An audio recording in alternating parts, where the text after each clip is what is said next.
Hi there, my name's Jeff. I work in the applications department here at WARDJet. And today we're going to take a few minutes to walk through programming and cutting apart on one of our abrasive water jets. So we'll take a look at programming, things like how to clamp your material, inner workings of the cutting head. We'll look at a couple different style pumps, as well as talk about the abrasive and bulk feed hoppers and fun things like that.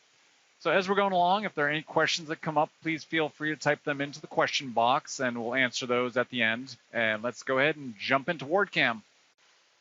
We'll walk through the steps of programming a part here in our WardCam software. So WardCam is supplied with our machines. You can get unlimited copies of this, so you could install it on every computer in your company if you wanted to, and program from wherever. So this will open up DXF and DWG files. There's also a shape library. So if there's any parametric shapes in here you'd like to program, just click on those and enter the dimensions.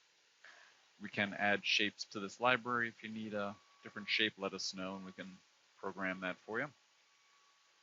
So I'm going to open up a DXF file.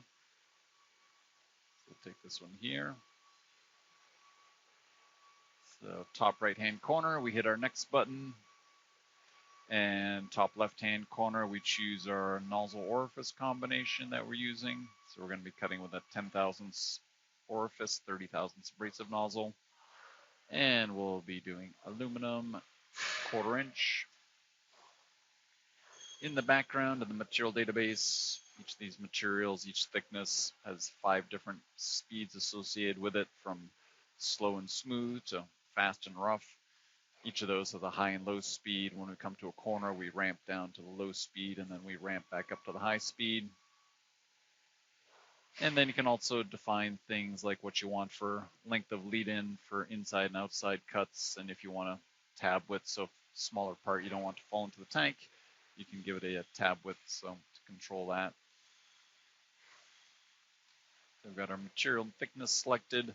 Top right-hand corner, we hit our next button. This screen's where we add our toolpath. Top left-hand corner, you can click on the auto button. Red lines are cuts, blue lines are rapids or traverses between cuts. If you zoom in, you can see the red line is offset from the solid of the part to show that the toolpath is being offset by half of the tool diameter to account for the width of the stream. And we've got our leads on there, so we pierce in the scrap area and then lead into the cuts. If you want to change your lead position, you can just left click and change it. If you want to do things like change cut quality, over here, top right-hand corner, all of these cuts are in red, which is the mid-range normal speed. So if we wanted to do inside cuts as slowest, smoothest speed, I can multi-select those and then come down and choose a different quality on those. You can also decide to do individual cuts at different speeds on the inside. So if these two, when you want to do those at the smooth, you can change that. And then in a similar fashion, you can do the same thing for a portion of a cut. So with this partial qualities tool here, if I expand this, if the bottom edge of the part wasn't so critical, you can choose the fastest speed, click a couple points there, left click to lock that in. And if on the top edge we wanted that to be, again, slower and smoother, you can choose different quality for that area. And then left click lock that in there. So we've got our toolpath, top right-hand corner, hit your next button, top left-hand corner, click on the CNC button to create our CNC file.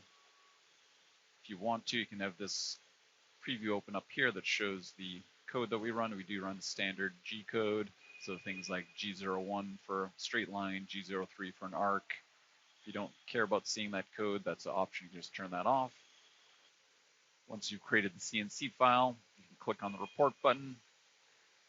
So this will generate a report that gives information such as estimated cutting time, shows you image of the parts with the different qualities on there, information to the operator about nozzle orifice combination, material and thickness. You can type notes in here.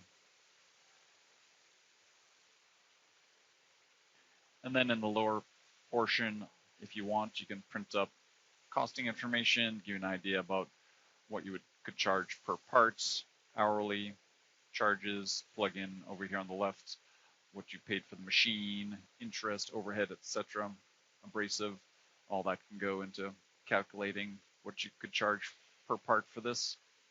So once you've got that, then we can go ahead and we'll load that at the machine and cut that. First thing we'll take a look at is clamping your material. When you're doing abrasive water jet cutting, it's very important to clamp your material to the grates. There's going to be a fair bit of turbulence in that water as you're cutting. You don't want that turbulence to move your plate. Sometimes people ask if I've got material that's 3, 4, 5, 6 inches thick, do I really need to clamp it? And our answer has always been, it's worth it to take the few minutes to go around, put a few clamps on that material so it doesn't move, because you'd hate to spend an hour or more cutting a part and find out that the part was ruined because the material had moved slightly. So we supply clamps like this with machine. It's got a hook on there, threaded rod, and basically this hooks onto the bottom of our job shop grate, and then you can just use your impact driver and very easily go around and clamp down your material. So it's pretty easy just to put these around. Usually you want to put 3 or 4 around your plate. So we'll just hook that one underneath that grate there. Got our impact driver. Another important thing, couple important things, we've got a piece of material of similar thickness on the other end of our clamp here, and that'll keep the clamp from potentially squeezing the material out of it. So you want to try to have something of similar thickness on the other end of the clamp. And then the other key thing to watch for is that you want to pinch your material between a grate and the clamp, especially if you're doing thinner material. If you clamp it away like here, you might deflect the material, and then it can come loose as you're cutting. And then, of course, you always want to consider the program that you're cutting, the size of it, the part that you're cutting, where it's going to be on your sheet. And since we're going to be doing a part down here, I can safely clamp this up here. And we'll just put these other ones around the other side here.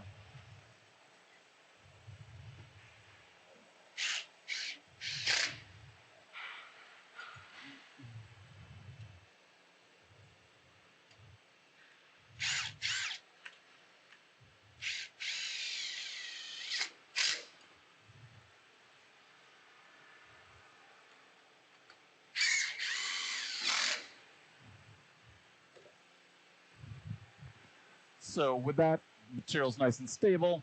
That shouldn't move on me, and I can feel good about that. So now let's talk a little bit about the different style grates that we offer. This is a section of our job shop grate that we typically supply with most machines. Depending on the size of your machine, you'll get 1, 2, 3, 4, or even more sections of this in the machine. Which is nice, as you chew through sections, you can flip them over, you can move them around, rotate them, get really good life out of them. Another thing that gives you good life out of these grates is that we use 16 gauge, 1.6 millimeter thick material here. So as the stream's cutting across here, very quickly we'll jump across that so you don't dig in as far. Most slat design systems will use 1/8 inch, 3 millimeter thick material, and that tends to dig in a little bit more as you cut across there. Also, the slat design, where you've only got one slat going across, as you cut across the slat, it's going to lose its rigidity very quickly. Whereas here, you've got the support of all the other cells around there. So you get very good life out of these grates, and you can clamp anything anywhere on these, which makes it for a very flexible system. And being able to move these around in the tank makes it so you get very long life out of these. This is our weld bot that we use for welding up the job shop grates. Inside of each of those 4x4 cells, there's 8 welds. So when I first started here about 12 years ago, it was a manual process to go around and do all that welding. And then about 10 years ago, we took one of our water-only gantries and put the welding head on there. We've got our controller on here. So somebody can set this up, and about half an hour later, come back and have a completed job shop grate. And then this gets inspected for flatness before it's shipped to you.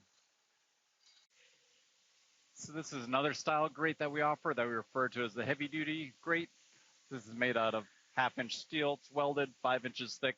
So if you're doing a steady diet of thicker materials, say 2 inches and thicker, you've got bigger parts, you might want to consider a grate like this. This one's also fairly simple. You could make this one up yourself and make a different slat configuration depending on your part size. All right, next up, we'll take a look at the cutting head. So first, we'll take a look at the things that we can see externally, and then we'll take a look at one that's taken apart so you can see some of the internal components. First of all, up here we have an actuator. This has an air line going to it. This has some very strong springs in it. When we want the cutting head to open, controller sends a signal to a solenoid, lets air flow to this, takes a little bit of pressure off those springs, just enough such that the high pressure water can then actually push up a needle from a seat that we'll show you here in a moment, and then that allows your high pressure water to then go down through your cutting head. So this line coming in from the side here, that's your stainless steel high pressure line.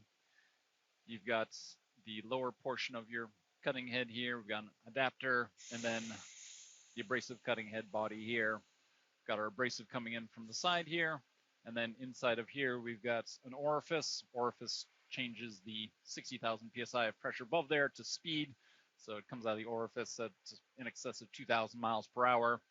That creates a venturi or suction effect inside the cutting head, and then that sucks the abrasive into the cutting head. There's a little mixing chamber in here that we'll see in a bit, and then you've got your abrasive nozzle, and then your abrasive water jet stream comes out the bottom there. And going back this way, so this feeds up to our mini hopper here. Underneath this blue cover, we have an anti-backflow device.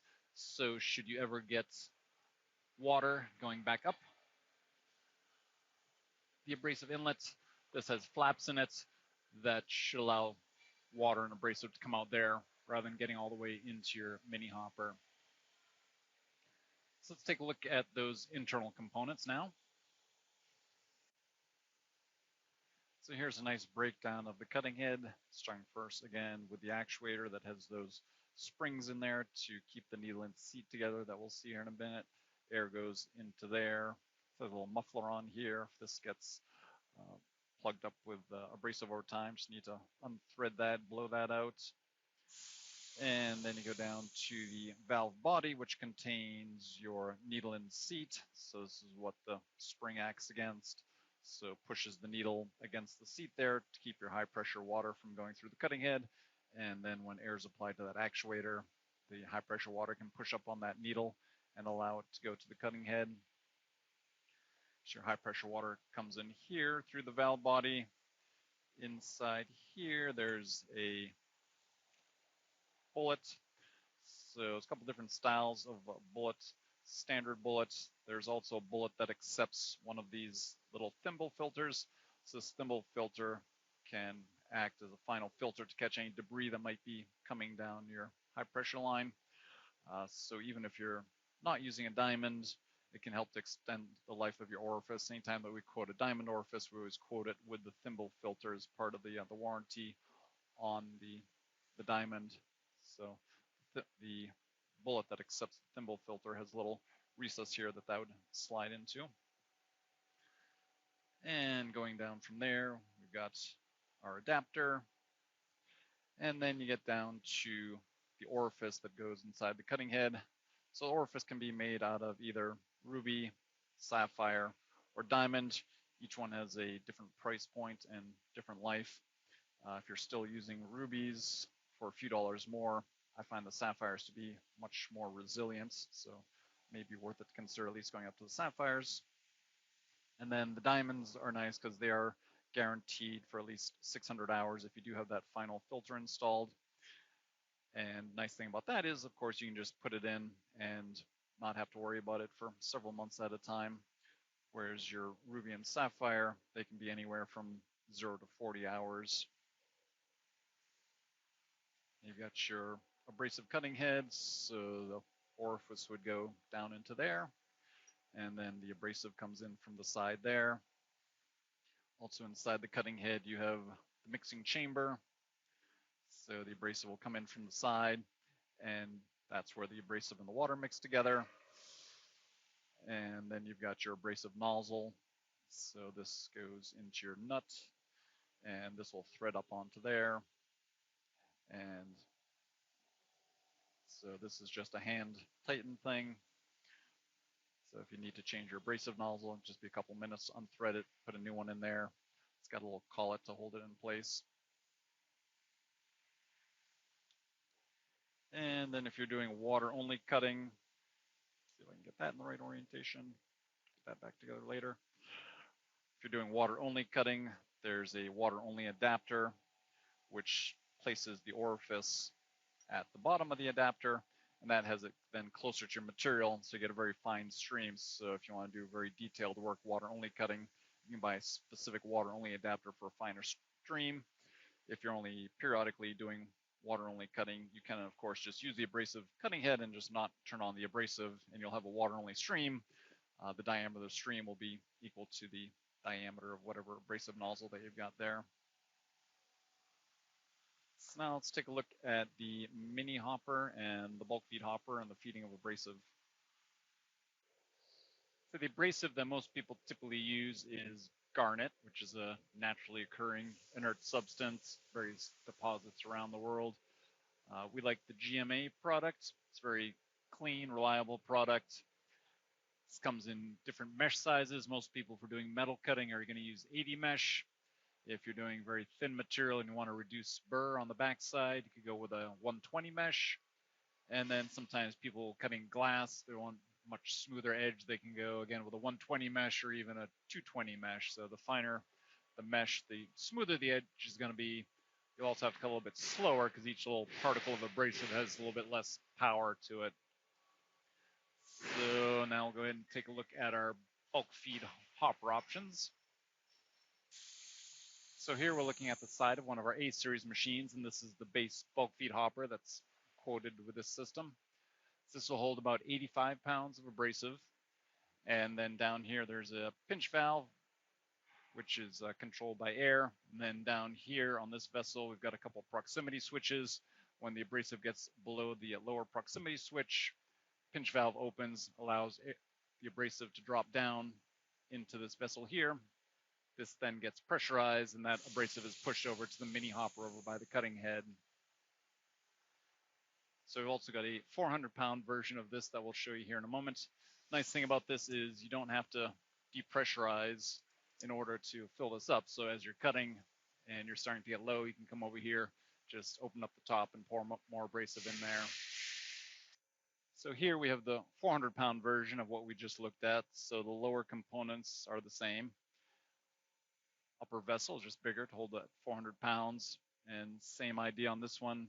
As you're cutting and this gets low on abrasive, you can simply open up the top and fill that up without having to stop the machine. And then this one also has a sensor on the vessel.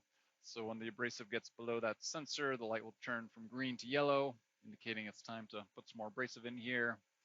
And then ultimately, if you run out, then that light will turn to red and the controller will stop your program. You also offer fully pressurized bulk feed hoppers like this one. So if we have to push abrasive through a couple hundred feet of abrasive hose, we'll typically recommend this style bulk feed hopper. The entire vessel is pressurized, which means when this does get low and you need to refill it, you'll need to stop your machine, depressurize this, fill it up, repressurize, so you'll be down for a few minutes while you go through that process. And now we'll take a look at the mini hoppers we offer. This is our smart meter mini hopper.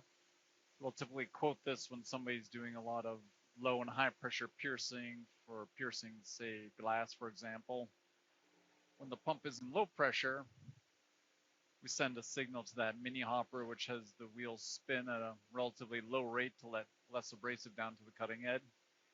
And then when the pump goes up into high pressure, then the wheel will spin at a higher rate, letting more abrasive down to the cutting head. So if you're doing a lot of low and high pressure piercing for glass or composites, then this is a nice mini hopper option. This is what we refer to as our standard or manual mini hopper.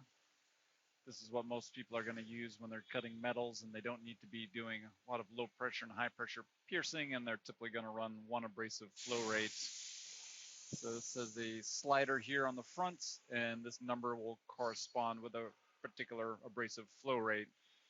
If you've got, for example, a 30 horsepower pump and you're cutting with a 10 thousandths orifice, 30 thousandths abrasive nozzle, you're going to be using about 3/4 of a pound of abrasive per minute, and you're going to have this slider down for just under 4.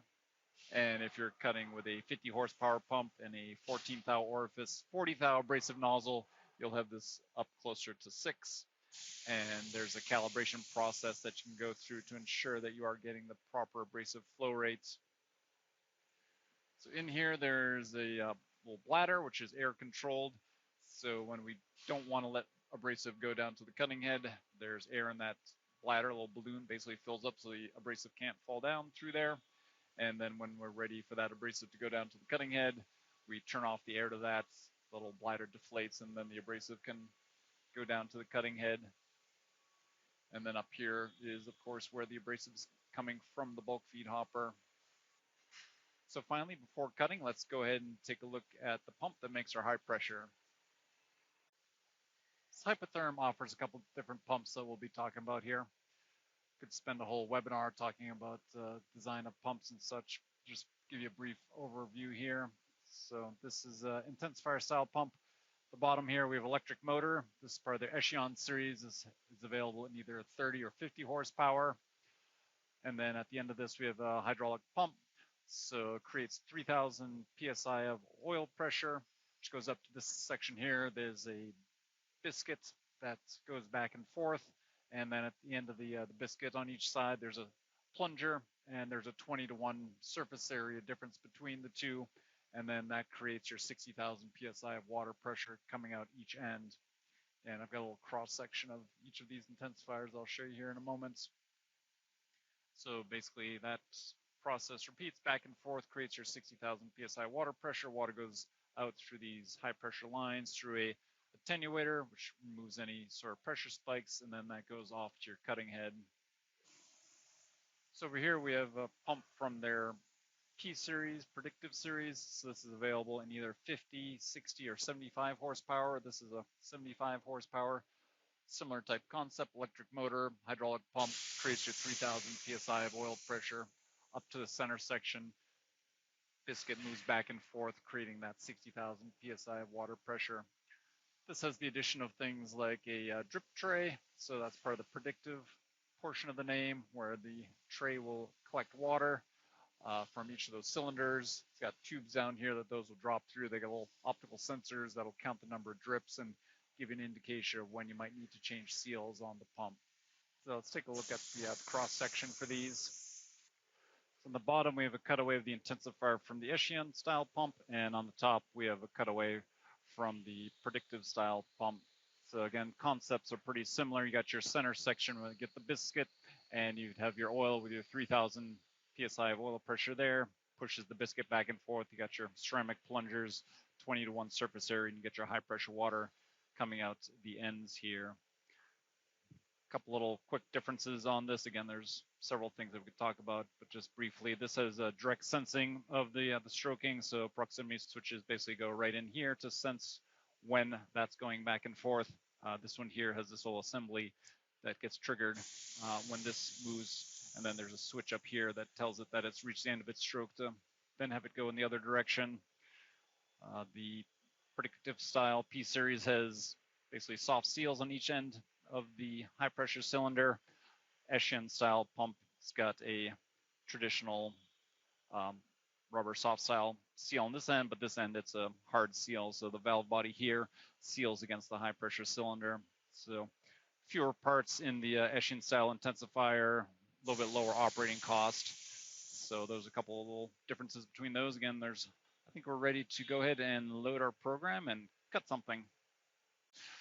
So we've got our material clamped down, and we'll just run through the steps for loading the part here on the controller. So down in the bottom here, I can click on this part button, brings up list of parts, and here's the part that we created. Click on this button here, and that'll load it into my cutting area. And what I'll do first here is go ahead and jog my cutting head down to my appropriate cutting heights. We do offer height setter options on some of our machines. We don't have this option on this machine right now, so I'm just mainly going to jog my cutting head down. We want to be about 1/8 of an inch off the material. So in this controller, we've got different speeds that we can jog down at. So you can jog down at a fast speed, and then when you get close, you can choose to go into snail speed, go slower, and those speeds are customizable. And you can also, if you prefer, switch over to incremental mode and choose to bump by 3 different increments here. So that height there is pretty good. Looks like we're an 1/8 inch off the material. And I'll go back into continuous jog mode and just jog to the lower left-hand corner of my material. So this is the turtle mode right now, 25 inches a minute. Again, those speeds are customizable. And we're in our lower left-hand corner of our material there.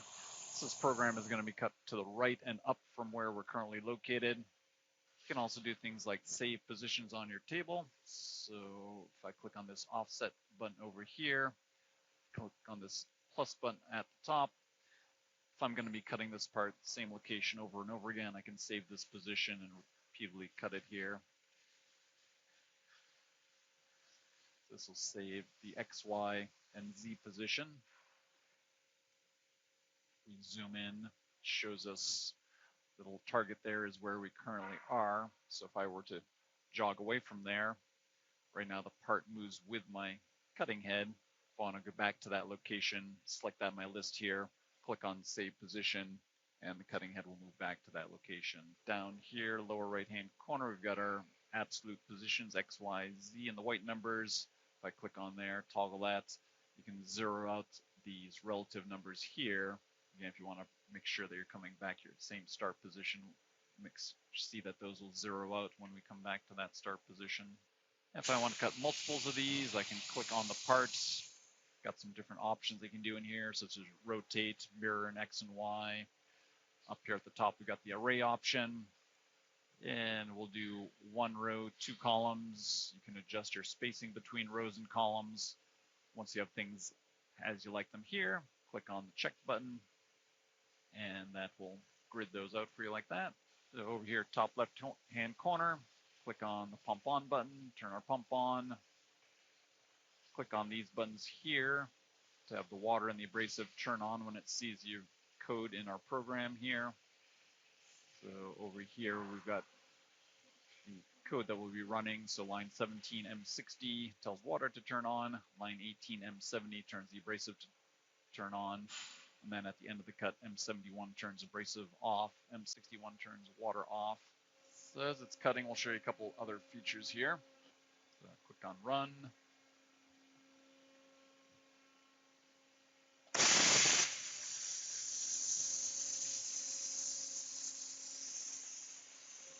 So one of the features is a restart feature if I stop. So if I had forgotten to turn my pump on or forgot to turn my abrasive on, something like that, and I want to recut a portion of this or the whole cut there, I can click on this. Got options like jump to pierce point, jump to any point, jump to starting point.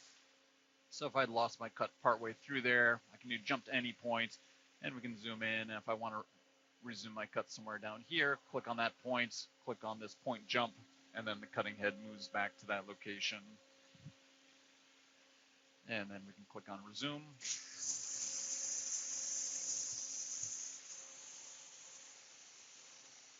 We can also do things like change our feed rate on the fly if we want to. Down here in the lower right-hand corner, click down here. I can use this slider if I want to change my speed. Since I'm logged in right now as administrator, I can do that. You can also lock people out of being able to do things like that.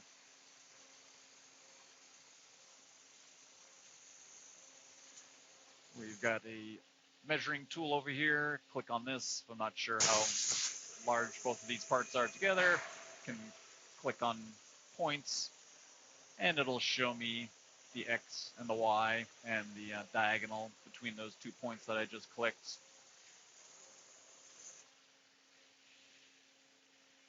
If I click on this follow button, keeps that blue cursor centered on my screen, which is where my cutting head currently is on the part. Over here on the left, it highlights where I am in my code. Just got zoom buttons here, so you can zoom in, use your scroll wheel, zoom out, use your scroll wheel to zoom in.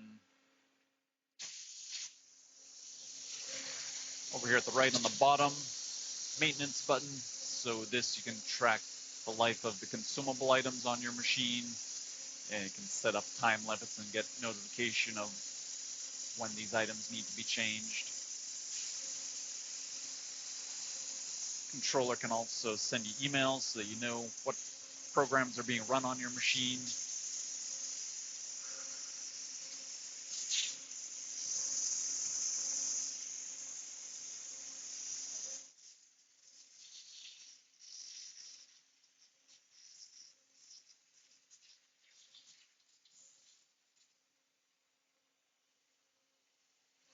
Lower left-hand corner over here, it shows us current progress of this job.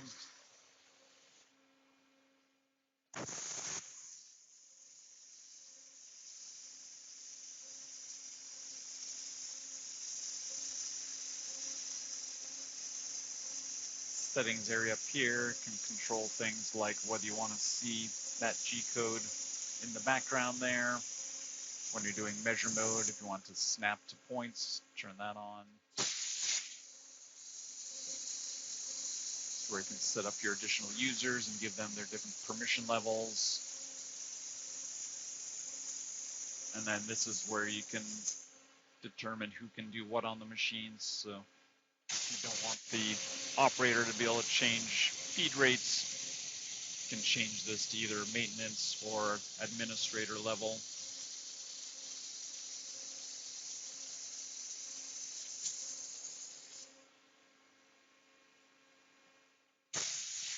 So right now, since I am logged in as administrator, if I go ahead now, log in as operator,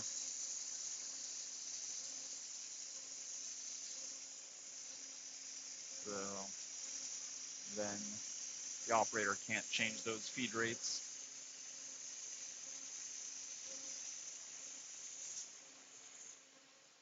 And I'll just go ahead and log back in as administrator.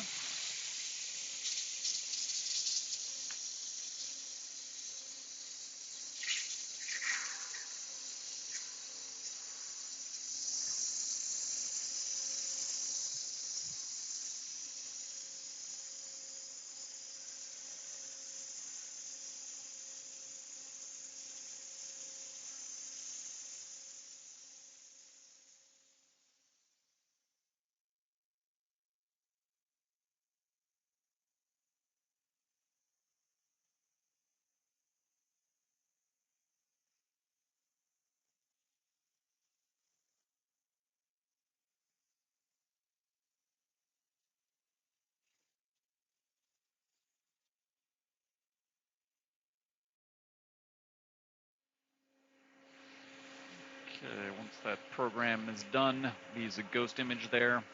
So if you then want to cut another part, and we click back into the parts list here, and we want to cut this now, and we click on the play button, it'll show you where those parts were cut on the table. This right now is showing up in red because it's going to cut beyond the extent of my cutting area. So let me go up into rabbit mode here, jog a little bit faster, so then you can jog and position this so that you avoid cutting into the parts that you've already cut out of that sheet of material. So I'll just go ahead and jog back.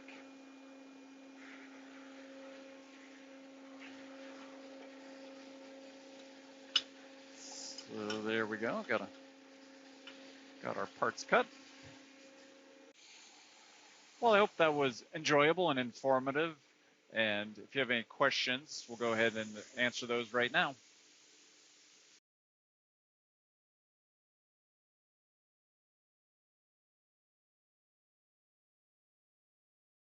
All right, thanks for that, Jeff. First off, I'm gonna just do a little sound check. Can you hear me all right? I can. Can you hear me? Excellent. Yes, I can. All right, so if there are any additional questions, I don't see many pop up into the question and answer boxes down below, but go over some basic ones that people have most of the time. One question that comes up a lot, Jeff, if you wouldn't mind running us through it, is how do you properly choose what size orifice and nozzle to use? Yes, part of it's going to be based on what size pump you have, which will be evaluated during the sales process. Things like budget and thickness of materials you're cutting, types of materials that you're cutting. So most people that are doing production type cutting, job shop environments, single head, they're going to be looking at probably a 50 horsepower pump, and then each pump, we'll have a chart like this that shows how many cutting heads you can run off of that pump based on the orifice size. Most people, for a single head cutting a 50 horsepower pump, they're going to be using a 14 thousandths orifice. If you're only doing very thin material most of the time, you can do a 30 horsepower pump and then you'd be cutting with a 10 or 11 thousandths orifice. So charts like this, and during the sales process, we'll work together with the customer to determine the optimum pump size and orifice size based on the application. Excellent. And then we just had a question come in from Victor. So he says, I'm cutting a donut shaped part.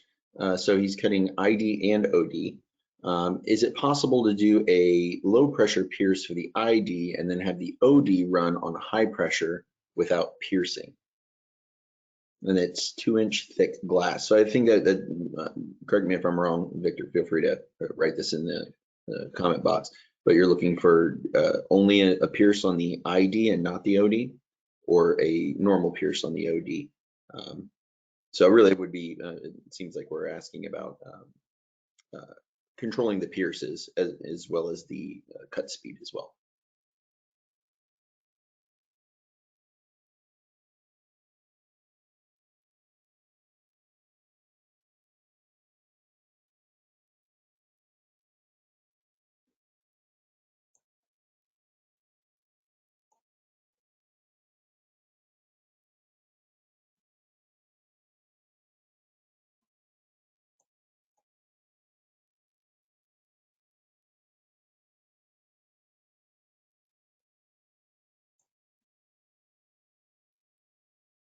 Is your mic on, Jeff? I'm not sure if we can hear you. All that talking and nothing. Sorry about that. Yes, so if he's doing glass, probably something like this, where if possible, obviously on the inside, we're gonna have to pierce into the glass. But a lot of times for outside cuts, people will just start off of the edge, and that you can do in high pressure since you're off the edge. So we'll just put the codes in where we'll come and we'll do this pierce on the inside of the glass at low pressure, and then the pump will go into high pressure. We'll pierce through this pilot hole, cut around the inside, and then since we're starting off the edge here, we can just stay in high pressure and then cut the outside. Excellent. Also, another good question on nozzles and orifices. What is the ratio that needs to be maintained between orifice diameter and nozzle diameter? Generally, it's about a 3-to-1 ratio. So if you have a 10 thousandths orifice, you're going to be using about a 30 thou abrasive nozzle, or 0.25 millimeter and 0.75 millimeter. And if you're doing a 50 horsepower pump, it'll be a 14 thousandths orifice, 40 thousandths abrasive nozzle, which I believe is 0.37 and 1 millimeter. So generally about 3-to-1. Excellent. And then one last question here, since I know we're went a little long on time with all that information being packed in there, is why, we'll keep it on nozzles and orifices, is why would you choose to use a diamond orifice instead of the ruby or sapphire? Excellent question. So as I mentioned in the video, each has different price points. Rubies are current price I just looked up on cncshop.com. $18.50, sapphire $22.50, diamonds $425. So each of these has different life. Rubies generally 0 to 40 hours, sapphire 0 to 80 hours, diamonds, if you have that final filter, they're guaranteed for 600 hours. So sometimes there's a little bit of sticker shock when somebody first sees the price of a diamond, but when you look at, you can basically put it in and forget about it for months and not have to worry about it. Going with the diamond is a lower cost per hour, and you're not having to worry about the diamond or the orifice failing on you in the middle of a cut, especially if it's a long cut and expensive material. Now, people doing short cuts and materials not as expensive, maybe a little more price sensitive up front, they can certainly do rubies or sapphires. I would certainly opt for the sapphire. I do find them to be a lot more resilient than the rubies, and they're only a few dollars more. So diamonds are ultimately the way to go, just for the reliability. Excellent. Well, thanks, Jeff. So a lot of really good information. Clearly, there was a lot to cover. If you do have some additional questions that pop up after the webinar, feel free to reach out to us, sales@wardjet.com, with any and all of your WaterJet questions. We'd be happy to answer it for you. do some test cuts, run a demo for you if you have an application that would be that you think might be useful for WaterJet. We're happy to answer all your questions. So until next time, thank you, Jeff, very much for all your information and time, and we'll see everyone later. Thanks, Benji. Bye.